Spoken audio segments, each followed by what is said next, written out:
Today, on this episode of The Basement, we recap the build process of this Traynor YT15 base cabinet, and more importantly, we're going to give you a demonstration of what this thing sounds like. But before we get started, let's take a closer look at the finished product.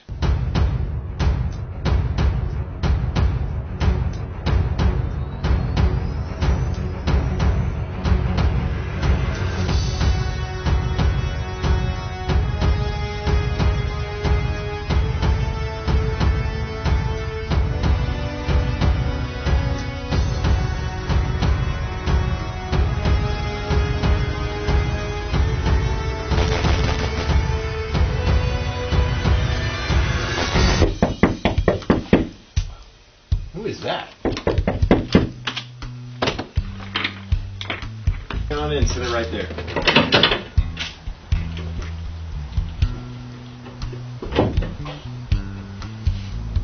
All right, well, have a good night. Thanks, have a good night.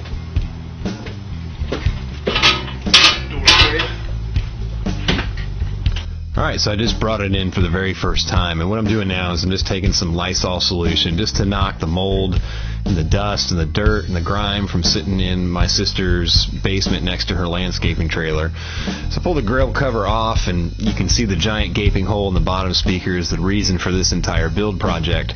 But I end up waiting and procrastinating to do that very last. The cabinet's in great shape, so I'm going to start by pulling off the nameplates and refinishing those. That turned out to be probably the longest step of the entire build process, oddly enough, because I was just trying so many different things. So what I wanted to do was to sand them all down just to kind of clean it up, get some of the scratches off, the little scratches off, and some of the little plastic left over from the dyes that they were injected into. And I'm going to clean them up, and what I'm going to do is I'm going to hit them with some black automotive paint. And then I'm going to follow that up with some Plasti Dip. And I'm also going to do the same automotive paint on the screw head. So here we go with the automotive paint. Actually, this is the Plasti Dip. And then the idea is to use that Plasti Dip as masking. So I'm going to take an X-Acto blade and trim out where I want the silver paint to go and remove that Plasti Dip. This turned out to be a really labor-intensive process. One that I probably wouldn't repeat. Just mainly because I probably, with just a little bit of patience and some skill, could have did the same thing with just a fine paintbrush. What are you doing, dude? You just had to make this way more complicated than it needed to be, didn't you? Yeah, well, hindsight is 20/20, isn't it? What can I tell you? What is with this guy?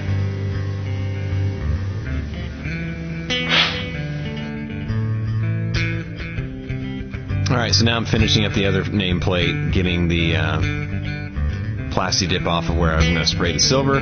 So I'm covering the whole thing with silver. I used some Rust-Oleum paint, which was not a good idea. It didn't mesh well with the Plasti Dip. It took 3 days for it to harden and cure. So I ended up sanding it off, and while I was doing that, I noticed some scratches and gouges that I just wasn't going to live with after putting this much effort into it. So I filled it with some Bondo, and then I bought the same brand of automotive paint that I did on the black and covered that and used that as the silver. So now I'm trying to figure out how in the heck am I going to get this masking off, because it's not wanting to come off. That paint dried way too hard and really eliminated the flexibility of the Plasti Dip. So I decided to fashion some tools out of some popsicle sticks here in a second, because the X-Acto blade and my thumbnail wasn't cutting it. So a couple popsicle sticks and some sandpaper and a little bit of steam from a pot of boiling water softened it up just enough for it to scrape off pretty easily without damaging the paint underneath by using the soft pine popsicle sticks. So you can see, I mean, it really looks good. It really does. I'm pleased with the results. It just took too long to get there. So now I'm hitting it with some clear just to protect it.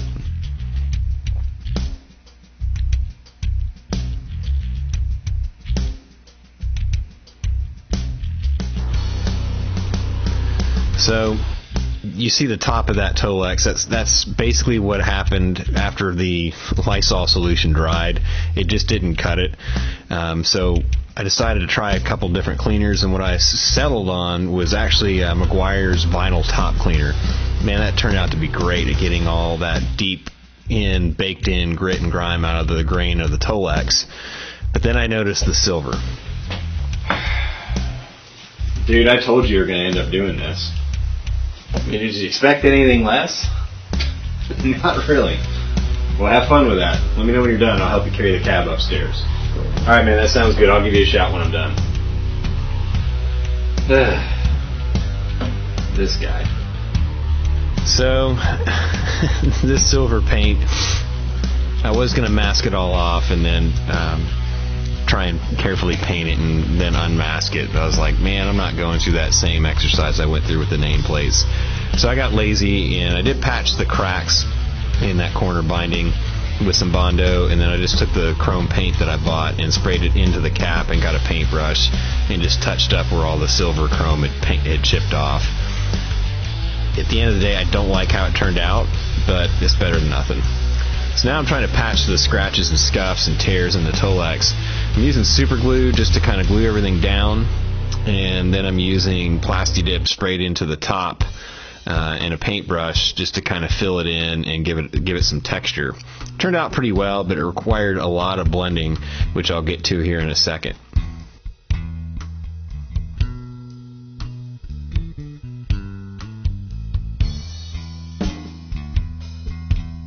So now I got that cleaned up. I'm trying to get rid of some of that extra spooge from the super glue where I used too much, and the accelerator combination with it, when I went to rub it down, it got a lot of excess everywhere.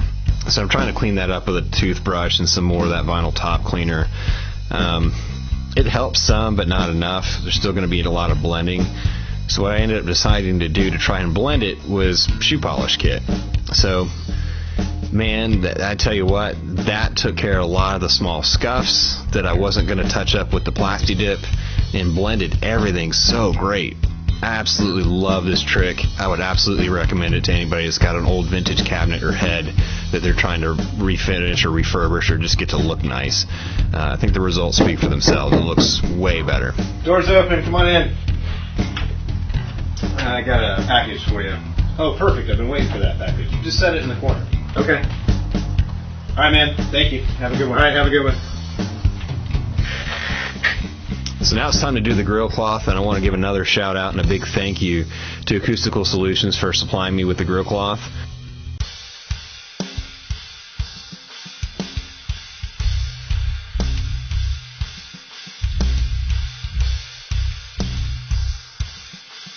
So I ended up ordering the wrong color.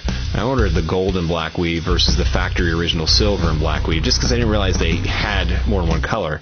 But you can see the difference is very, very subtle, and I actually love the way this turned out because it looks like it's aged, which is kind of cool.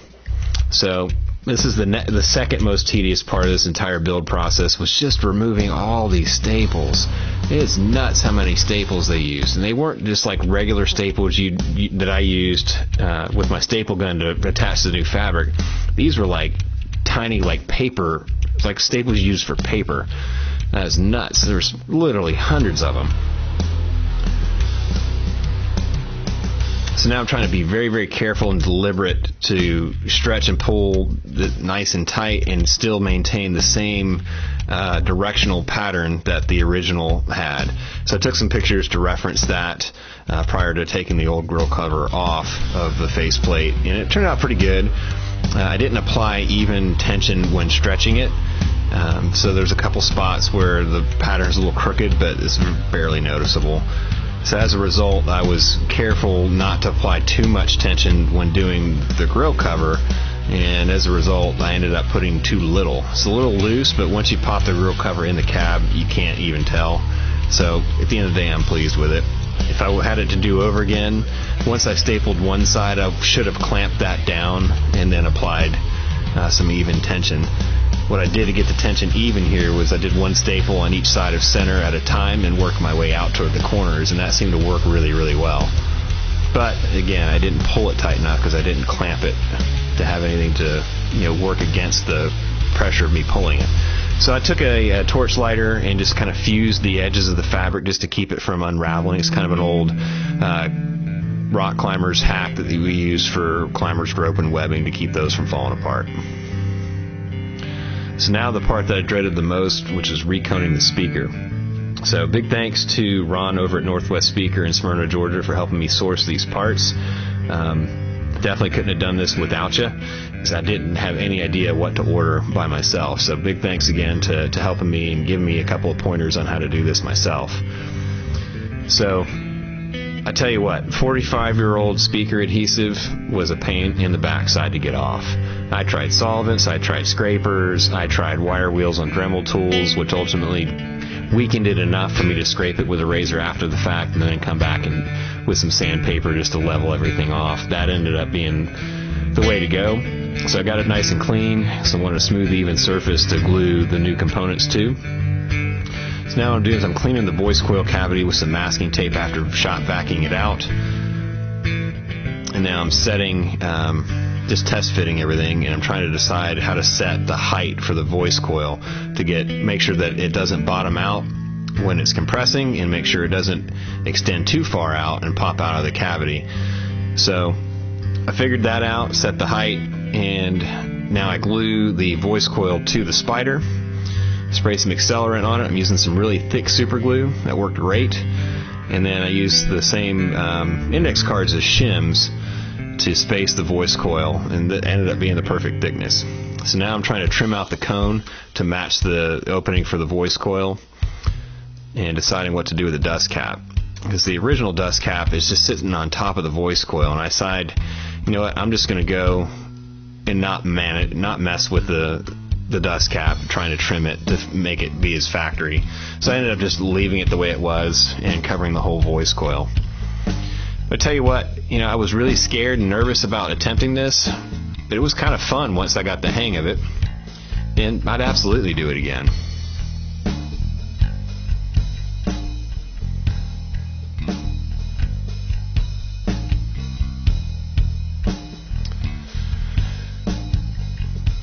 So now I'm trying to use some glue that I ordered off of Amazon to protect the moving part of the paper cone. It was all dried up, so was the replacement bottle, so I ended up using rubber cement, and that seemed to do the job. So this is my test rig. It's a 5-gallon Home Depot bucket and a pool noodle being powered by the DI from the Gallagher head going into my monitoring system. I have a passive monitoring system, so I just unplugged one of my monitor speakers and plugged up the 15-inch speaker in its place. Created a giant feedback loop, so there's a lot of echo and delay by the time the signal actually completed that loop. But it was good enough to make sure everything was going to work.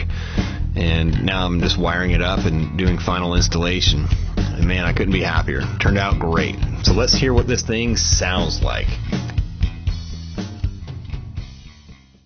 So the signal chain is as follows. I'm using a 2000 Mexican-made Fender Jazz bass. Now this one I've customized myself with the mother of pearl inlays, the paint job, redone all the electronics, the bridge. For the pickups, I'm running some Fender Custom Shop 62 jazz bass pickups. These are the same ones in the American-made Geddy Lee jazz basses. And then for the tone pots, I'm running an Emerson pre-wired kit, which basically turns the tone knob into a treble cut. From there, I'm going into my pedal board. On that, I've got a TC Electronic Hypergravity. That's feeding into a Boss ME20B. I'm just using that as a clean signal and a volume pedal right now, so there's really nothing going on there. And then from there, I'm going into a Dark Glass Electronics Microtubes B7K, and I'm just using that for a little bit more punch in the low end from the EQ, and just dialing in just a slight bit of overdrive just to give it a little bit of growl. So let's see what this thing sounds like.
so let's see what it sounds like with a pick. I was actually pretty pleased with how it sounded finger style, even slap style, and even the harmonics kind of rang through, which was kind of cool.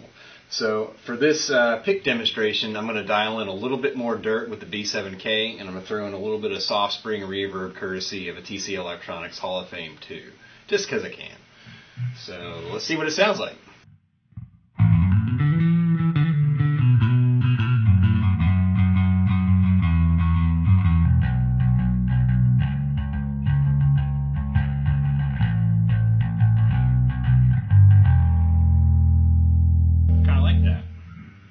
Let's see here.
Alright, well that's going to do it for this episode of The Basement. I certainly appreciate you watching. If you like this video, please smash the like button. If you want to support the channel, please do me a massive favor and actually hit the subscribe button. Until next time, this has been Brian hanging out with you down in the basement.